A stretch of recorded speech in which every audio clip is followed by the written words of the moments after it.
সীমান্তে কি ভয়ংকর একটা পরিস্থিতি দেখেন, একটা ভিডিও দেখাই।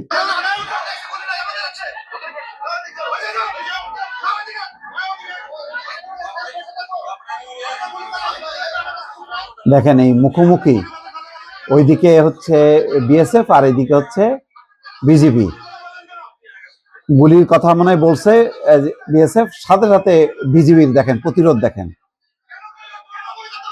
এইটা, এই সীমান্তের চেহারা যে পাল্টে গেছে, এই ভারতীয় বিএসএফ মনে হয় এটা টের পায়নি। দেখেন, দেখছেন বিজিবির চেহারা, দেখছেন এই চেহারা গত 15 বছরে বিএসএফ দেখেনি। দেখেন, এই হলো সীমান্ত পরিস্থিতি। দিল্লিতে সমাধানটা করতে পারত। সেখানে তারা বলতেছে যে তাদের নিজস্ব আইনে তারা যদি বিদেশি চিহ্নিত হয়, তারা মনে করে তাহলে তাদেরকে এইভাবেই বিতরণ করবে। আর বাংলাদেশ বলতেছে আন্তর্জাতিক আইন অনুযায়ী সে কোন দেশের নাগরিক এটা যৌথভাবে সিদ্ধান্ত হইতে হবে। এটা কোনো দেশের এককভাবে তারা সিদ্ধান্ত নিল যে এরা বিদেশি এবং বাংলাদেশে পুশ করলো বাংলাদেশি বলে, এটা হবে না। এই গত কিছুদিন থেকে দেখেন এই যে পাল্টাপাল্টি চলতেছে। এখানে কিন্তু বিজিবি একা না, বিএসএফ এর সাথে ওদের দেশের গ্রামবাসী আসতেছে না কিন্তু এখানে, কারণ আমরা আক্রান্ত হচ্ছি। আক্রান্ত মানুষরা নিজেদেরকে রক্ষা করার জন্য অনেক বেশি প্রতিবাদী হয়।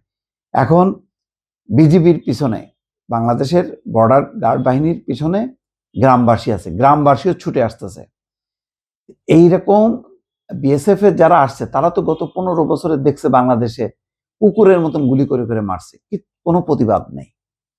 হ্যাঁ, ওই বিজিবি নিরাপদ দূরত্বে থাকে, কাছেও আসে না। ওই সীমান্তে যা অস্ত্র শস্ত্র নিয়ে খবরদারি টহলদারি সবই বিএসএফ এককভাবে মাস্তানি করে গেছে। এখন এসে সামনে পড়ছে গ্রামবাসী এবং বিজিবি।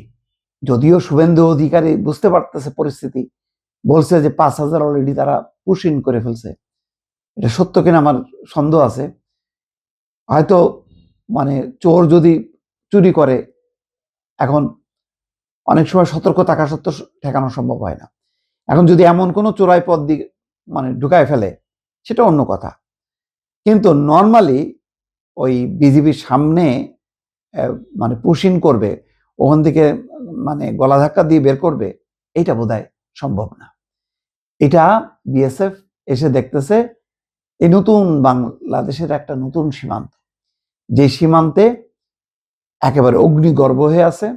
বিজিবির চেহারা দেখছে, এই বিজিবির ভাষা, এই বিজিবির বডি ল্যাঙ্গুয়েজ, এই সীমান্ত এলাকায় বাংলাদেশির জনগণের যেই মেজাজ মর্জি এবং তাদের প্রতিবাদ বিক্ষুব্ধ চেহারা, এই চেহারা সাথে বিএসএফ পরিচিত না। এই জন্য তারা ভারতীয় সরকারের নির্দেশ বাস্তবায়ন করতে পারতেছে না।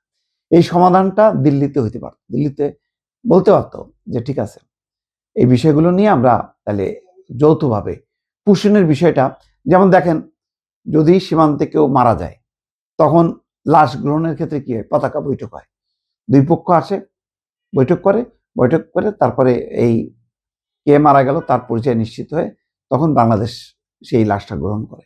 আর এখানে কি হচ্ছে, আপনি সারা ভারত থেকে, পশ্চিমবঙ্গ থেকে, ত্রিপুরা, আসাম থেকে আপনি গরিব মানুষ যাদের কোনো ছিন্নমূল, বাংলাদেশের অনেক ছিন্নমূল আছে না, আপনি এগুলিকে ঢুকায় নিয়ে বলেন যে এরা ভারতীয়, হইলেও আপনি সিদ্ধান্ত নিলেন।